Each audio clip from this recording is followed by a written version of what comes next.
चले भैया, राधे राधे। बोले कुंज बिहारी श्री हरिदास, बोले बाकी बिहारी लाल की जय। अच्छा, श्री हरिदास जी ने इनको बिहारी जी महाराज को प्रकट किया था। हाँ, ब्रजवासी किसको कहते हैं? हाँ, तो बड़ा अच्छा प्रश्न है ये। तो रसिक त्रिवेणी में बड़ा सुंदर भाव है एक। ये हरिवंश महाप्रभु जी से हरिराम व्यास जी पूछ रहे हैं कि हरि हम कब हो हैं ब्रजवासी। अच्छा, तो ब्रजवासी तो वही है कि ठाकुर नंद किशोर हमारे ठकुरानी राधासी, कि जो सर्वस्व प्रकार से मेरे इष्ट मात्र राधा और कृष्ण रहे। हाँ। उनके अलावा मैं किसी दूसरे को ना भजूं। मूल में जो ब्रज की इन लीलाओं में प्रविष्ट हो सके वो अच्छा, ब्रजवासी है। अच्छा, मतलब ऐसा नहीं है कि आपको ब्रज में ही जन्म लेना है। ना ना ना, कोई भी दिल्ली मुंबई वाला भी ब्रजवासी हो सकता है। मात्र जो जिसके परम आराध्य स्वामी श्री हरदास जी महाराज और श्री हरिवंश महाप्रभु जी रहे, वो व्यक्ति ब्रजवासी कहलाने का अधिकारी हो जाता है। हाँ, ये बड़ी अच्छी बात बताई आपने। अच्छा, गोस्वामी का मतलब यही होता है ना, जो जैसे राधा रमन जी है, जैसे जो पुंडरीक जी महाराज है, वो राधा रमन जी के गोस्वामी है। हाँ हाँ, मतलब उनकी सेवा करते हैं। सबसे बड़ी बात भैया, गोस्वामी कोई जाति नहीं है। अच्छा, आप समझिए, गोस्वामी कोई जाति सूचक शब्द नहीं है, कोई कास्ट नहीं है। गोस्वामी एक उपाधि है, एक अच्छा, उपलब्धि है, एक उपाधि है। This is the stage. अच्छा, अगर आप मेरी कास्ट पूछें तो we are the Saraswat Brahmin. अच्छा, but why we called as a Goswami in our local premises, because हम बिहारी जी मंदिर की सेवा से जुड़े हुए हैं। हम उस डिटी के, उस विग्रह की सेवा अर्चना करते हैं, तो इसीलिए हम लोगों को गोस्वामी कहा जाता है। And what is the meaning of Goswami is कि जो अपनी इंद्रियों का स्वामी हो। गो का अर्थ होता है इंद्रियां। अच्छा, और स्वामी का मतलब जो अपनी इंद्रियों का स्वामी हो, जो अपनी 10 इंद्रियों और उनके स्वामी मन से ठाकुर जी की सेवा पूजा अर्चना करे, वो गोस्वामी है। अच्छा, और आप बाकी बिहारी जी को टच कर लेते हो? अरे भैया हमारा ठाकुर हमारी गोदी में लग के सोता है। तो मतलब आपने उनको गले भी लगाया होगा? वो उड़ता ही गले लग के है। अरे वाह यार, मतलब आपने उनको टच करा है, मतलब ऐसे करके? अरे वो उड़ता ही गले लग के है। देखो, हमारे ठाकुर जी के विग्रह के अगर आपने दर्शन करे हो, कभी ध्यान से निहारा हो, तो उनके हाथ ऐसे हैं। हाँ, देखे आपने? हाँ। और हमारे यहाँ पे जो ठाकुर जी का विग्रह है वो चल विग्रह है। चल विग्रह से मतलब वो शयन भी करता है। हाँ, उनका स्नान भी होता है, हाँ। भोग आदि राग सेवाएं भी की जाती हैं। तो अब ठाकुर जी मान लो अपनी 4 पाई पे श्री प्रिया जी की गलवैया करे और चकाचक यूं सोए पड़े हैं, और हमें अब उनको दर्शन खोलने का समय है, तो सिंहासन पे विराजमान करना है। तो कैसे लाएंगे? तो ये जो कंधा होता है ना हमारा, हम ये ठाकुर जी के हाथ में करते हैं, और एक हाथ हम ठाकुर जी की कमर पे लगाते हैं, एक हाथ हम ठाकुर जी के कंधे पे लगा के, अच्छा, जैसे बालक गोदी में लिया जाता है ना, ऐसे गोदी में लेकर उनसे पहले हम लाड़ लड़ाते हैं, प्रेम करते हैं। यार, आप तो बड़े लकी हो। फिर उन्हें सिंहासन पे विराजमान करते हैं। तो कहते हैं ना कि हम मुझसे इतना प्रेम क्या करेंगे जितना वो हमसे प्रेम करते हैं। हमारे ब्रज के संत की एक बड़ी सुंदर विवेचना है इसके ऊपर कि राम कृष्ण दो एक है। अब अंतर क्या है भैया फिर इन दोनों में? कि इनके दृग गंभीर है राम जी के, नेत्र बड़े सीरियस है राम जी के। अच्छा, और इनके चपल विशेष, ये कब आपसे बात करते करते आपकी आंखों में देखते देखते मुझे आंख मार जाए पता नहीं लगेगा। अच्छा, अब उसमें ही मेरा दिल चोरी हो जाता है, उसमें ही ये हमारा मन चुरा कर अपने पास में रख लेते हैं। तो यही अंतर है बस। देख रहे होंगे सीधा सीधा, लेकिन जैसे ही अंकित भैया बिहारी जी मंदिर के प्रांगण में आए, सोई ठाकुर जी ने हल्का सा नेत्र अंकित भैया के नेत्रों से मिला दिए, और सोई उनका मन चुराकर, हृदय चुराकर अपने पास रख लिया। यही करते हैं। अब तो भैया जब दिल ही चोरी हो गया तो फिर कहाँ लगे दुनिया में। तो आप बचपन से ही इन कथाओं में ही रहे या फिर? भैया ये हमारे ऊपर ना हमारे पिताजी का बड़ा आशीर्वाद रहा। हमारे दादा गुरुदेव ने बहुत साहित्य की रचना करी है, जैसे राधिका स्तवराज और श्री हरदासीय नामावली, बहुत साहित्यों की रचना करी है उन्होंने। तो ये जो वातावरण रहा ना परिवार में, पद सवैयाओं का, भजन कीर्तन का, ठाकुर जी की सेवा का, ये शुरुआत से ही रहा। अच्छा, पिताजी महाराज के आशीर्वाद से। तो बस अब इनमें ही आनंद आता है और इनमें ही आने लगता है। तो आप बाहर भी ना, तो कहीं बाहर अच्छा, यूएस तो आप जाने वाले थे, तो अगर आप यूएस चले जाते तो क्या ही सेवा कर पाते आप? नहीं, फिर तो सब खत्म था। दिल्ली में तो महाराज, क्योंकि हमारे यहाँ पे तो अपरस की सेवा है ना, प्याज लहसुन रंग भंग गंध, हम तीनों चीजों से अलग रहते हैं। तो आपके दिल्ली में तो मैं दूध और ब्रेड पे जिंदा रहा। अच्छा, जब आप यहाँ पोस्ट ग्रेजुएशन कर रहे थे, हाँ, तो आप फिर खाना वाना हमारे यहाँ नहीं भैया, चक्कर क्या कि इतना समय भी नहीं रह पाता था कि जो खुद भोजन हो जाए हमारे। तो उस समय पर हमने एक शौक पाल लिया जिसको हम कहते हैं डाइट फूड वगैरह का, कि फ्रूट्स लेने हैं, हाँ, दूध ब्रेड बटर लेने। कहते हैं ना कि ठाकुर जी के प्रति अपनाया हुआ एक भी गुण सदैव आपका कल्याण ही करता है। तो ऐसे ही जीवन व्यतीत करा दिल्ली में, मतलब यूँ लगा लो तपस्या ही करिए बस यहाँ रह के। मैं सत्य बताऊं, फिर जैसे ही वृंदावन पहुंचे तब दोबारा बेड़ी कचौड़ी खाने का सौभाग्य प्राप्त हुआ, वरना बीच में तो सभी गायब था। तो बीच में जाते रहते होंगे आप वृंदावन? हाँ, मेरा तो ये रहता था कि जैसे फ्राइडे हमारा ऑफ हो जाता था, हाँ, बस उसके बाद 2 घंटे लगने होते थे। हाँ, वहाँ से तो पास में ही है। नहीं, फिर तो भागते थे दिल्ली से निकल के कि अब तो कैसे भी वृंदावन पहुंचे। जैसे आजकल लोग बोलते हैं ना कि भाई प्रेम विवाह तो बहुत ही मतलब हो रहे हैं, पर टूट भी जा रहे हैं। देखो, मैं आपको एक बात बता ना, कोई भी कर्म, अभी हमारा गीता का सिद्धांत है, कर्मण्येवाधिकारस्ते मा फलेषु कदाचन। हाँ, ये सिद्धांत है। आप अगर किसी भी कर्म को करते समय साक्षी मात्र ठाकुर जी को, बिहारी जी महाराज को, राम को, कृष्ण को बना लेंगे, अच्छा, वो कर्म ही आपका भजन बन जाएगा। अब उसमें चाहे विवाह आ जाए, उसमें चाहे आपके जीवन का ये व्यापार आ जाए। हाँ, अब सोचो कि आपने कल्पना भी करी थी ये करने से पहले कि राधा रमण जी, बिहारी जी, ठाकुर जी आकर विराजेंगे यहाँ पर, परंतु ठाकुर जी ने आपका ये व्यापारी भक्ति बना दिया। आपका ये व्यापार आप कर रहे हैं, चल रहा है आपका, लेकिन उसके साथ साथ ठाकुर जी की ऐसी सद चर्चा हो रही है। तो ये भी, और जीवन में सौभाग्य ही है कि जो ऐसे ऐसे सत्पुरुषों का आगमन आपके पास में हो रहा है। मैं अपनी बात नहीं कर रहा हूँ, लेकिन मैं एक वैसे जर्नल कॉन्टेस्ट में आपसे मैं बात कर रहा हूँ। बिल्कुल, मतलब जो पुंडरीक जी महाराज हो गए, आप हो गए, जो गोस्वामी है, जो उनको मतलब राधा रमण जी को खिला रहे हैं, मतलब मेरे को तो मजा ही आ गया। तो ये आपका ये व्यापार भजन बना दिया ठाकुर जी ने। उसी प्रकार से विवाह का उद्देश्य जो था हृदय में, कि कोई ऐसी आए जो ठाकुर जी का भोग लगाने में योग्य हो, ठाकुर जी की सेवा में योग्य हो, ठाकुर जी की कृपा रस माधुरी पाने के योग्य हो। तो ये इसमें मेरा चयन या मेरे परिवार का चयन तो दूर दूर तक था ही। इसमें जो चयन था वो बिहारी जी का था। इनके परिवार की भी बड़ी सुंदर मेरे को भाव भंगिनी लगती है। हाँ। कि बड़े प्रसन्न होते हैं ये लोग, ये सोच सोच के कि हमारे परिवार की एक कन्या है जो ठाकुर जी की सेवा में जा रही है। और जब ये सेवा में से निकल कर आती है ना, क्योंकि मेरी बहन नहीं जा सकती बिहारी जी में अंदर गर्भगृह में, लेकिन क्योंकि उनका गोत्र बदलेगा ना जाके आगे। उनका विवाह किसी और कुल में होगा तो वहां जाकर गोत्र, लेकिन अब ये हमारे ही कुल वंश की हो चुकी है। तो जब ये सेवा में से निकल कर आती है ना, तो इनके घर वाले पूछते हैं कैसे हैं ठाकुर जी, छूने में कैसे हैं, स्पर्श में कैसे? हाँ, स्पर्श में कैसे लगते होंगे वो?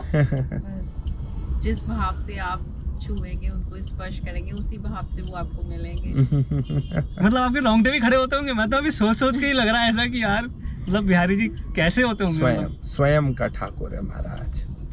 छूने में मैं आपको क्या बताऊं महाराज, इतने कोमल है। हाँ, सुकुमारता देख कुमारी लस है, बहुत कोमल है।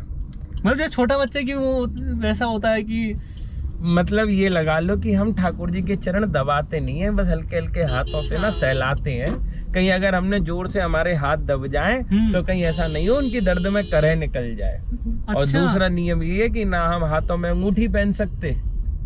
अभी हमने मान लो कोई धातु धारण कर रखी हो ठाकुर जी के, और हम उस धातु से चरण दबा रहे हैं, तो अगर उनको कोई कष्ट पहुंचा तो कितना लगेगा उनको।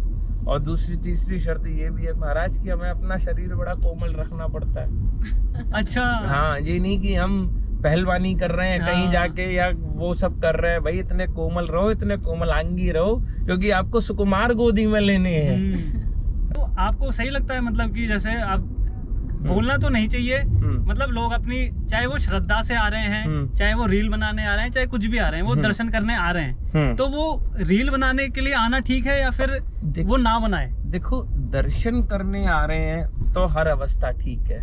अगर प्रदर्शन करने आ रहे हैं तो गलत है। हाँ। क्योंकि ये एक प्रोफाइल बना लेना, उस चीज को सिर्फ एक कंटेंट के लिए वृंदावन आना, ये बहुत ज्यादा कि मैं तो, क्योंकि देखता हूँ ना कि मेरे फॉलोअर्स कम हो गए हैं, मेरी रीच डाउन हो गई है, तो चलो एक बार वृंदावन ये सब करने की भूमि ना थी, ना है, ना होगी। वृंदावन तो मात्र संपूर्ण प्रकार से ठाकुर जी पर निर्भर होने की, आश्रित होने की भूमि है। आप बड़े बड़े हर कोई अपने आप को एक पुष्ट करने की होड़ में लगा हुआ है। मैं पहुंची, मेरा एक छोटा बालक आया, मेरा हाथ पकड़ा, मुझे अंदर ले गया, मुझे ये हो गया, मुझे वो हो गया। ये सिर्फ और सिर्फ ना प्रदर्शन है, ये दर्शन नहीं है ठाकुर जी के प्रति। या ऐसा रूप श्रृंगार बना लेना महाराज, ओहो, देख कर ही लगे कि ना जाने कितने बड़े भजनानंदी आ रखे हैं, है ना। और उनसे पूछ ली जाए कि ये तिलक आपने लगा रखा है, ये किस संप्रदाय का है, ये कंठी आपने पहन रखी है, आप कहाँ से दीक्षित हैं? तो वो उन्हें पता नहीं। अब सोचो, एक अविवाहित स्त्री मांग भर कर या मंगल सूत्र धारण करके डोल रही है, तो ये क्या उन चिन्हों की अमर्यादा नहीं है? बिल्कुल।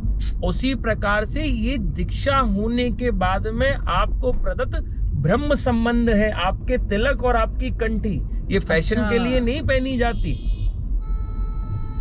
ये एक दीक्षित व्यक्ति के चिन्ह है कि आपकी जो दीक्षा है आपके गुरु के द्वारा संभव और संपूर्ण हो चुकी है। अब आप इस संप्रदाय से संबंध रखते हैं, अब आप इस वंशावली से, इस शिष्यावली से संबंध रखते हैं। तो दर्शन करने आए, ना कि प्रदर्शन करने ना आए, दर्शन करने। तो ऐसे महाराज जी, जैसे अब यूं होता है कि अब इसके दो पहलू हैं, मतलब जैसे कि लोग दान धर्म करते हैं। पहले यूं बोला जाता था कि बाएं हाथ से दान करो तो दाएं हाथ को, मतलब दाएं हाथ से वो करो, दान करो तो बाएं हाथ को ना पता चले। आजकल जो वीडियोस में बनाते हैं कि हम भाई कंबल बांट रहे हैं, तो उनकी वीडियो बना दी तो सोशल मीडिया पे अपलोड कर दी, तो वो भी क्या सही है? देखो, एक सबसे पहली बात तो अगर दान की कुछ अपनी क्रियाएं हैं, जैसे अन्न का दान हो गया, और जल का दान हो गया, इसके लिए पात्र अपात्र ना देखते हुए और खूब इसको प्रचार प्रसार करने के उद्देश्य से, क्योंकि अगर आपने किसी को कंबल बांटते हुए देखा तो आपके मन में भी ये प्रेरणा आ सकती है कि यार मैं 4 कंबल मैं भी किसी गरीब को दे आऊं, या मैं भी कुछ कर लूं। बहुत बारीक मार्ग है महाराज, सही और गलत को समझने का, बहुत बारीक मार्ग है ना। तो आप इस तरीके से अगर क्रियाओं को कर रहे हो, कोई दिक्कत नहीं है, आप यहाँ पर इन चीजों को करो। ऐसे कार्य जिससे भक्ति की वृद्धि हो, शुभ कार्यों की वृद्धि हो, आप उन कार्यों को करो। क्या नहीं करना चाहिए कि जो आपका और उनका अंतरंग संबंध है उसकी व्याख्यान आपको इस प्रकार से आकर नहीं करनी चाहिए। मैं इतनी बड़ी बात कहूँ, हमारे बाकी बिहारी लाल आपसे आकर बोले कि लाला मैं तेरे से प्रेम करूं, और देखो ठाकुर जी ने मेरे से कह दी कि वो मेरे से प्रेम करे, मेरे से प्रेम करे। आपने उसका महाराज इतना प्रचार कर दिया, इतना बवंडर फैला दिया। ठाकुर जी बोले यार ये तेरे और मेरे बीच के आपसी संबंध की बात थी, और तूने उसको ऐसे इसका निडोरा पीट दिया पूरी दुनिया में। ये तो देखो, गोभी भक्त्यान इंद्रिये ती रसम पीवते ती गोपी, जो अपनी समस्त प्रकार की इंद्रियों से ठाकुर जी को प्रेम रस प्रदान करने के प्रयास में नित्य लगी रहती हो, और प्रेम को गोप रखना जानती हो, छुपाना जानती हो, उसे हम गोपी कहते हैं। अच्छा, एक बार मैं मतलब सबसे पहली बार राधा रानी के मंदिर गया था, वहाँ मेरे को एक वो हुआ, मतलब ड्राइवर ही बैठा था, तो मैं भी ऐसी बगल में जाके बैठ गया। मैंने कहा मेरे को वॉशरूम जाना है, तो आप इसको, ये राधा रानी की प्रसादी है, इसको आप अरे हाँ लाला हम पकड़ लेंगे बिल्कुल। तो जब मैं बाहर आया तो उसने कहा कि बांके बिहार से आ रहे हो क्या? मैंने कहा आप नहीं जाते? अरे गए होंगे कभी। एक तो वहाँ राधा रानी वाले भगवान कृष्ण को वो नहीं ज्यादा नहीं मानते। अरे कौन जा रहा है, बस यूं बोला उसने कि क्या मतलब क्या है बांके बिहारी, क्या है, कुछ नहीं है वो। अरे हमारे श्री जी है ये, मतलब वो इतना, मतलब जो बोलते हैं ना कि हाँ वो उसका हाथ है, राधा रानी का हाथ है, उसको यूं लग रहा था, इतना कॉन्फिडेंट था वो। अरे कुछ नहीं है यार, लाला यूं नंगा सारा घूमता रह रहा है यूं करके, मतलब ऐसे करके बांके बिहारी जी को बोला। मैंने कहा यार ये तो बहुत बड़ी बात बोल रहे हो यार। अरे हमारी श्री जी बहुत बड़ी है। बिल्कुल अधिकारी है महाराज बोलने के। हाँ। जो अनवेद्य अनादि अनंत अखंड अनूप अकाम है, जाहे विलो कहीं वेद सदा, जो कि नित्य निरीहा निरंजन नाम है। जो सुख कंदन तुक विभंजन अष्टयाम हरि सुख दाम है। सोई त्रिलोकी को नाथ अली, वृषभान लली की गली को गुलाम है। आप तो कह रहे हो श्री जी का, मैं तो कह रहा हूँ श्री जी की गली का गुलाम है महाराज। तो देखो वो तो अधिकारी है, वो बोल सकते हैं इस बात को, इसमें कोई संदेह नहीं है। मेरे को थोड़ा यूं लगा कि यार आप ऐसे मत बोलो कि मतलब मैं बोल कह रहा देख भाई तुम्हारा मतलब जो रिलेशन है वो अलग है, वो अलग और हमारा अलग है। उनका देखो भाई बिल्कुल, ये तो अपने अपने संबंध की बात है। अब जो ईश्वर को जो वो उसको भगवान समझते ही नहीं है ना भैया, बात यहाँ ना वो समझते ना ये समझाना चाहते। नहीं तो एक बात बताओ, यहाँ ब्रजवासियों ने कितनी गालियां दी जब तक रहे ब्रज में, और शिशुपाल की 99 में गर्दन अलग। 100 गाली पड़ते ही और ठाकुर जी ने तुरंत सुदर्शन धारण कर लिया। वहां वो दिखाना चाह रहे हैं बार बार कि मैं इस संपूर्ण ब्रह्मांड की परम शक्ति हूँ, और यहाँ तो कह रहे हैं मैं कछु न हूँ भैया। क्योंकि जैसे ही अगर तुम ब्रजवासी ने पता लग गई कि मैं ही भगवान हूँ, तुरंत अलमारी में बंद करके 4 चिनौरी कटोरी में धर के ले आओगे। यहाँ रोज जो चकाचक माखन मिश्री और मालपुआ और दूध दही मेवा खावे को मिल रही है, फिर जे कहाँ ते आवेगी। अब जैसे गाली पड़ती है ना, गाली की बात आई, तो ऐसे भगवान राम को भी मिथिला में बहुत गाली पड़ती है। एक बार पड़ी थी, बस एक बार। अच्छा, एक बार पड़ी थी। सासू माँ ने नाक खींची ही थी।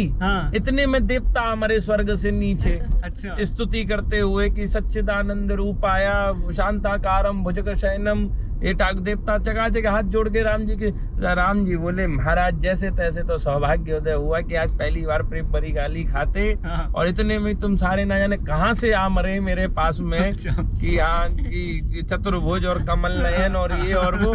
बोले कृष्ण जन्म में ये सब कैंसिल करो, पैदा होते ही सीधे ब्रजमंडल चलेंगे, और करना क्या है कि जो कमी इस जन्म में रह गई है वो महापूरी करेंगे जाके।